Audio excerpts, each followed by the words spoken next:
The Harvest of Despair. In the heart of rural America, a string of mysterious disappearances plagued a farming community. People whispered about a malevolent scarecrow lurking in the fields, but it was dismissed as superstition. That is, until a team of seasoned investigators decided to look into the matter. The group, led by the intrepid Dr. Emily Harper, consisted of paranormal experts, folklore scholars, and a seasoned detective. Armed with cameras, flashlights, and a relentless determination to uncover the truth, they ventured into the ominous fields one moonless night.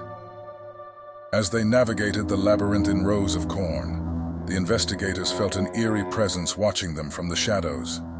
A cold wind whispered through the stalks, carrying with it a faint, ominous rustling. Unfazed, they continued, their beams of light piercing the darkness. Suddenly, a guttural scream pierced the night, followed by frantic cries for help.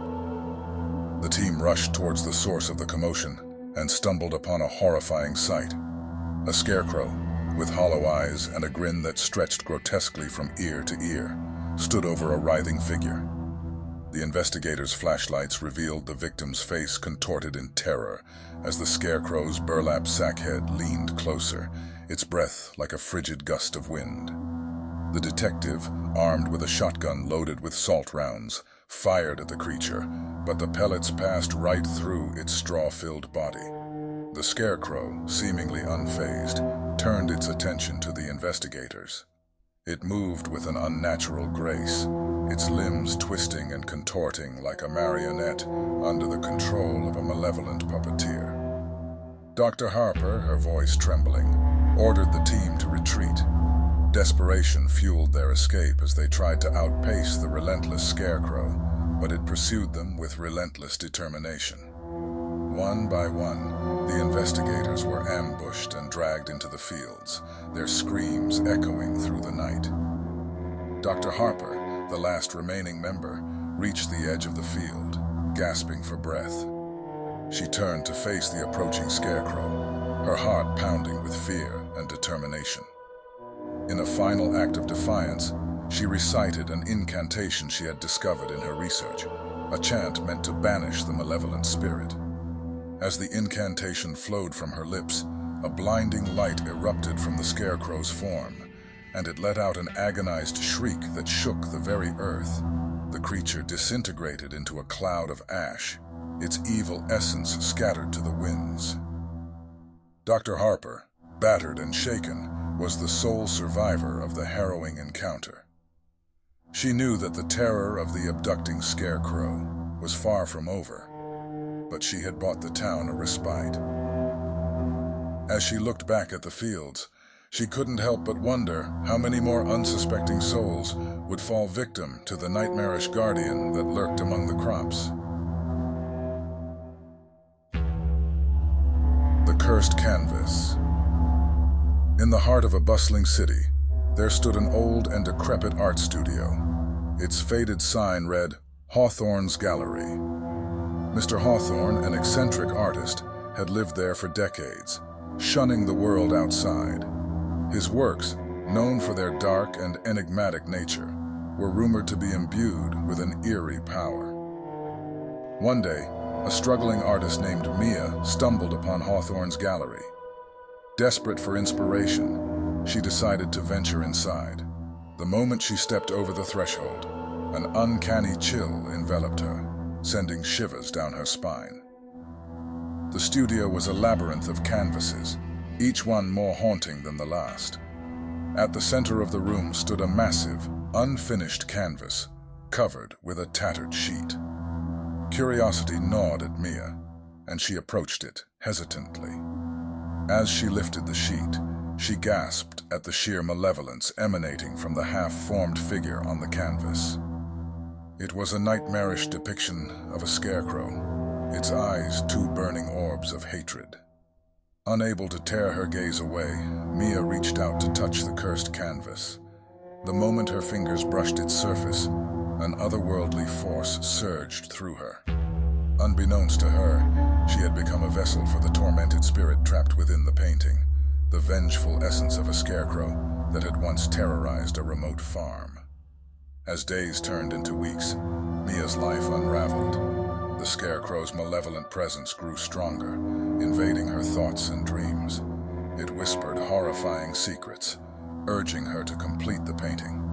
In a trance-like state, she complied, adding ghastly details to the canvas. Soon, the curse began to spread beyond the studio. People who viewed Mia's completed work were plagued by night terrors, their lives descending into chaos. News of the cursed canvas reached the art world, attracting the attention of scholars and skeptics alike. Determined to break the curse, a team of paranormal investigators descended upon Hawthorne's gallery. They discovered Mia, a hollow shell of her former self, desperately trying to destroy the painting. But the Scarecrow's grip was unrelenting. In a final, harrowing confrontation, the investigators hatched a plan to trap the Scarecrow's spirit once more. As Mia painted the Scarecrow's image on a new canvas, they performed a ritual to bind the vengeful entity. With a deafening roar, the Scarecrow was torn from Mia's body and imprisoned within the new painting. Mia, freed from the curse's grip, was left emotionally scarred, forever haunted by the horrors she had witnessed.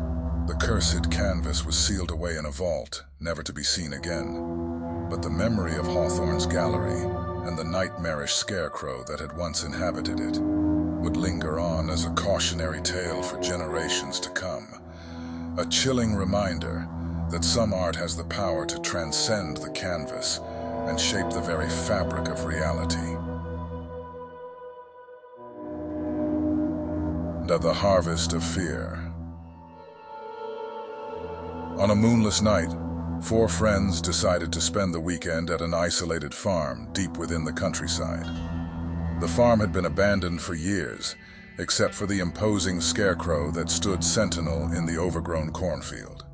It had a sinister reputation in the local folklore, but the friends brushed off the warnings as superstition. As they settled into the creaky farmhouse, their laughter and chatter filled the air. The old place had an eerie atmosphere, with shadows dancing on the walls and the wind howling through cracks in the wooden boards. Unfazed, they made the most of their night with ghost stories and snacks, unaware that the Scarecrow was silently watching from the fields. The first sign of trouble came when the power went out, plunging the farmhouse into inky darkness. Flashlights in hand, they ventured outside to check the generator. The air grew frigid as they made their way through the cornfield. Unbeknownst to them, the Scarecrow had moved closer, its straw-stuffed form now looming ominously. A faint rustling behind them caused them to turn. There, in the moonlight, they saw the Scarecrow's tattered silhouette. Its stitched grin seemed to widen, revealing a mouthful of sharp, gleaming teeth. Frozen with terror, they watched as it slowly approached. Without warning, it lunged at them with unnatural speed. Panic set in as they scattered, desperately trying to evade the relentless creature. But the Scarecrow was relentless, stalking them through the fields, its burlap sack face twisted into a grotesque mask of rage. One by one, the friends fell victim to the nightmarish Scarecrow. It tore into their flesh with its claw-like hands, leaving behind only shredded clothing and blood-soaked earth.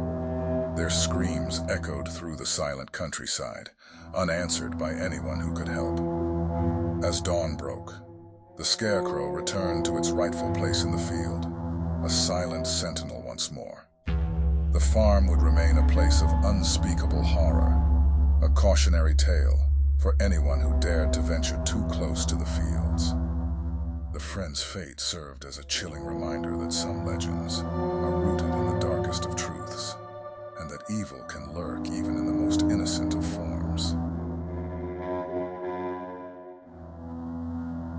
The story of Old Man Jenkins and his Scarecrow. Many years ago, long before any of you were born, this town relied on farming.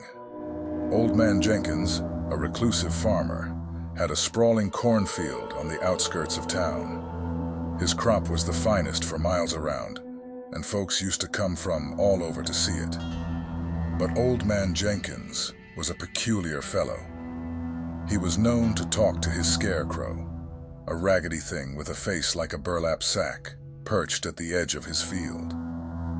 The scarecrow had button eyes and a crooked smile stitched in thick black thread, and it seemed to have a sinister glint in its gaze. Rumor had it that Old Man Jenkins had made a pact with the devil to ensure his crops were always bountiful. In exchange for a fruitful harvest, he had given up a piece of his soul, which he claimed was a small price to pay for prosperity. The townsfolk had always been superstitious, and they avoided Old Man Jenkins and his fields like the plague. They spoke in hushed tones about the eerie glow that emanated from the scarecrow on moonless nights, and the strange whispers that echoed in the wind whenever a storm was approaching.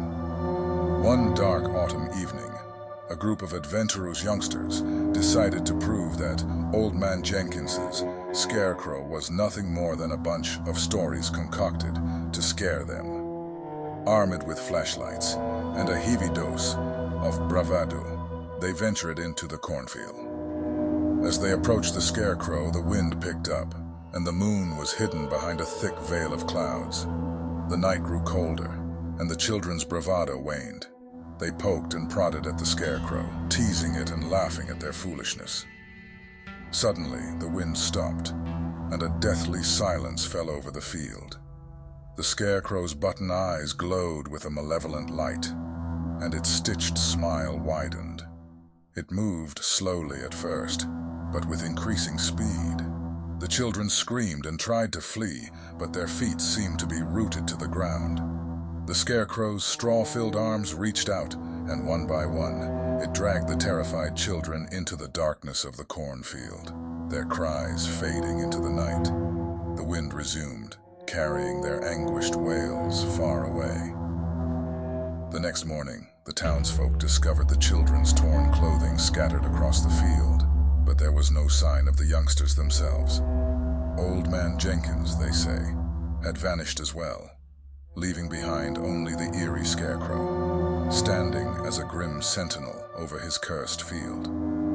From that day forward, nobody dared venture near Old Man Jenkins's farm, and the cornfield was left to wither away, a dark and haunting reminder of the horrifying scarecrow that lurked within.